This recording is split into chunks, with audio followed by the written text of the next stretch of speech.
Through food, I was able to figure out how to tell a story. It gave me not only confidence to explore who I was and who I wanted to be and how I wanted to move through this world, but it also gave me confidence in a way to connect to people. My sous chef has arrived. Hey, Kristen, what's going on? Hi, how are you? Thanks so much for being here. Thanks for having me. Cooking or are you eating today? I'm eating today. Do you cook? You are today. I know, yes, let's I'm go. just kidding. Today, Chef Kristen Kish will be taking us on a journey with innovative recipes inspired by companies in the Invesco QQQ ETF. The Invesco QQQ ETF is kind of like a tasting menu of the 100 most innovative companies in the world. Companies that have shown to be very nimble, right? The ability to change. And ultimately, as we look forward, companies that are going to be able to drive the future. It's personal. Food is a personal thing. And so if I can give you something that you haven't had yet, then I just gave you a new food memory. And perhaps as you move through the world, you're also bringing that food memory that I gave to you somewhere else. Through the process of innovation, things keep building and building and building. So this dish is called the food processor, and it's inspired by Intel. Intel is making life easier. All right, the food processor. A kitchen's best friend, mine included, especially when there's a lot of things to chop. Everything can go in the food processor and it grinds it up. Intel was one of the original members of the Invesco QQQ ETF when it was launched back in 1999. But for 50 years, processors and semiconductors pushed by Intel have made complex tasks faster. We're gonna blend this up, then we're gonna put the dough in an extruder and it'll come out as beautiful rigatoni. And you just made pasta dough. In like what, 3 seconds? Our finished rigatoni here, so you can see it's beautiful. It's been sitting out a little bit, so it's dried. We have a pot of boiling water here. Season it with a good handful of salt. Not a knife in sight. Maybe a couple peeled vegetables, but you throw everything in the food processor, blend it up. We have a little bit of a whipped goat cheese, a little quenelle, right in the center of the bowl. Take out our pasta. I grew up in a family where my mom would make the sauce, cook the box spaghetti. We'd go up to the counter with our plate. We'd take the spaghetti that was all sticking together, and you put it on your plate, and then you like spooned or ladled all that spaghetti sauce over the top. I think it just eats better when everything is built together. So here, and with that beautiful quenelle, we're gonna try to avoid getting it all over it. Just kind of build it around. Parmesan cheese. This is food processor inspired by Intel. So the next dish is the cloud, and I think it's the most literal interpretation of a company. The Adobe Cloud sort of changed everything for artists and creators, where it didn't have to just be in a studio. It changed it so you could access the cloud from anywhere you were, making the world your studio.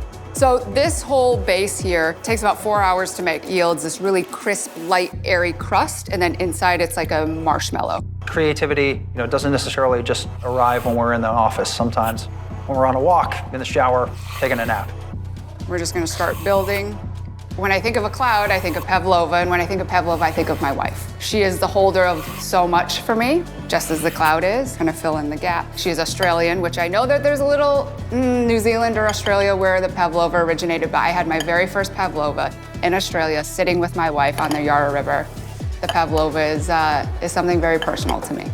I like to think I have the best one. Even her Australian family says it's the best one. Because we're trying to be a little bit fancy here, no gold leaf. I like dishes that are blank canvases. Play around with your creativity, innovate something new and different. This is the cloud, inspired by Adobe. This is the phyllo feeling, inspired by Meta. Not only do we taste with our taste buds, but we also listen to what food is doing. I mean, food sounds good. The world of ASMR is wild to me. ASMR is really interesting because it was invented on social media. I mean, the first mention of the name was actually in a Facebook group back in 2010. ASMR. I wanted to create a dish that not only tasted good, but sounded good. I'm gonna make you a phyllo apple tart. Homemade ice cream, because is there anything that can make apple pie better? Yes, it's ice cream with a caramel sauce, but a quick caramel sauce. Because this is ASMR, I'm gonna refrain from talking so much. Should I be whispering?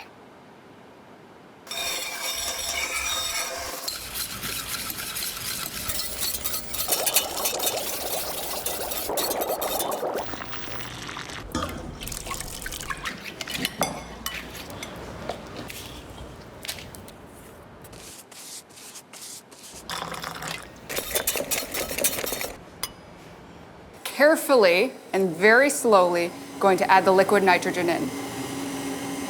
You can already hear it sticking, the paddle. So that means things are turning into a solid. And we made a beautiful ice cream. Oh, so good. This is the moment. So you can hear it. It sounds crispy. Nice big scoop of ice cream off to the side. And this is that phyllo feeling.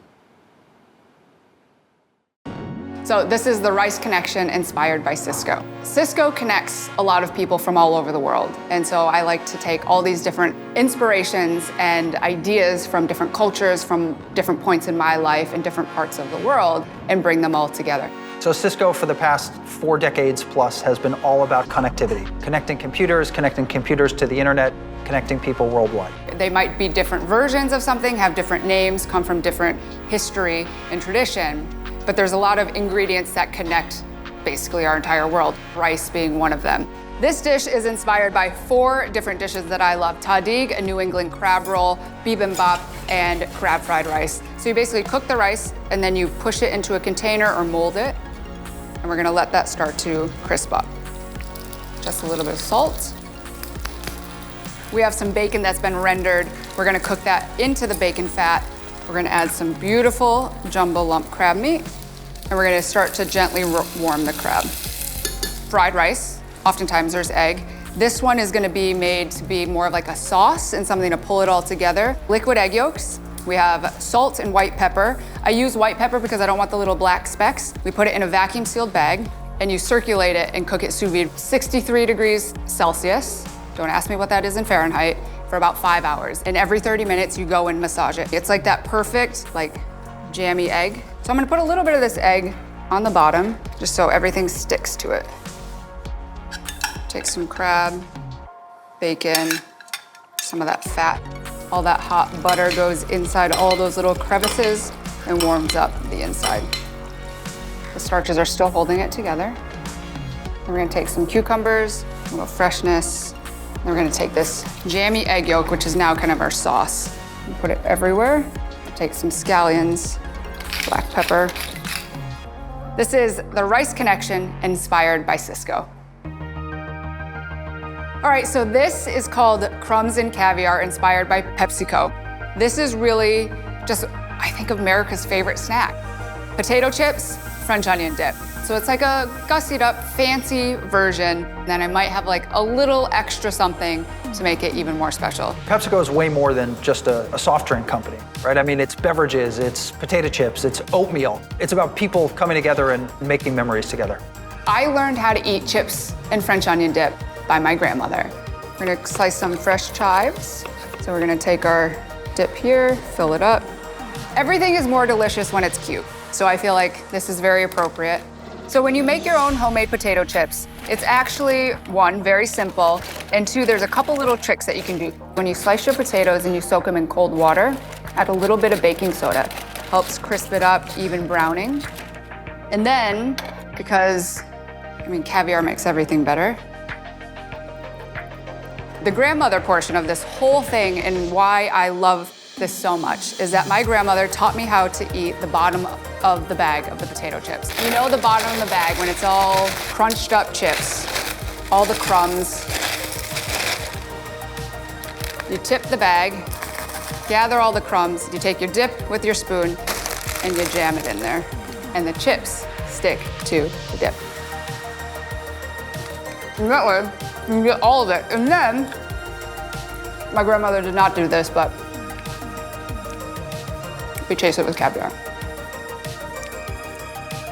Oh my God. My mom would be so proud. And so is my grandma.